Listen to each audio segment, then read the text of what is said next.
ರಾಹುಲ್ ಗಾಂಧಿ ಮಾತಾಡಿರೋದು ನಾನು ಪ್ರಧಾನಿ ಮೋದಿ ಅವರಿಗೆ ಒಂದು ಸವಾಲು ಹಾಕಿಬಿಡ್ತೀನಿ. ಅಮೆರಿಕದ ಸುಪ್ರೀಂ ಕೋರ್ಟ್ ಟ್ರಂಪ್ ಹಾಕಿದಂಥ ಸುಂಕಗಳನ್ನು ರದ್ದು ಮಾಡಿಬಿಟ್ಟಿದೆ. ಒಂದು ಕಡೆ ಈ ಥರ ಸುಂಕ ಎಲ್ಲ ಟ್ರಂಪ್ ಹಾಕಕ್ಕೆ ಬರಲ್ಲ ಅಂತ ಹೇಳಿಬಿಟ್ಟಿದೆ ಅಲ್ಲಿ.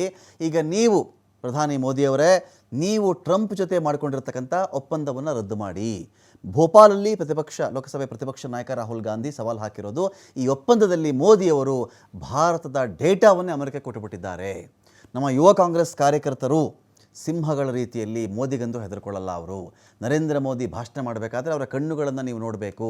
ನೀವು ಅವರ ಕಣ್ಣುಗಳಲ್ಲಿ ಭಯ ನೀವು ನೋಡ್ತೀರಾ, ನಿಮಗೆ ಭಯ ಕಾಣಿಸುತ್ತೆ ಅವರ ಕಣ್ಣುಗಳಲ್ಲಿ ಅಂತ ರಾಹುಲ್ ಗಾಂಧಿ ಮಾತಾಡಿರೋದು. ಅಮೆರಿಕದಲ್ಲಿ ಲಕ್ಷಾಂತರ ಎಪ್ಸ್ಟೀನ್ ಫೈಲ್ಗಳು ಬಾಕಿ ಉಳ್ಕೊಂಡಿವೆ.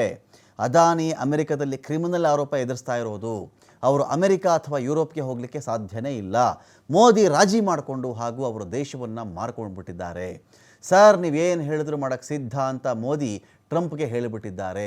US ಭಾರತ ವ್ಯಾಪಾರ ಒಪ್ಪಂದಕ್ಕೆ ಸೈನ್ ಹಾಕುವಂತೆ ಒತ್ತಾಯ ಮಾಡಲಾಯಿತು ಅಂಥೇಳಿ ಭೋಪಾಲ್ನಲ್ಲಿ ರಾಹುಲ್ ಗಾಂಧಿ ಮಾತಾಡಿದ್ದಾರೆ.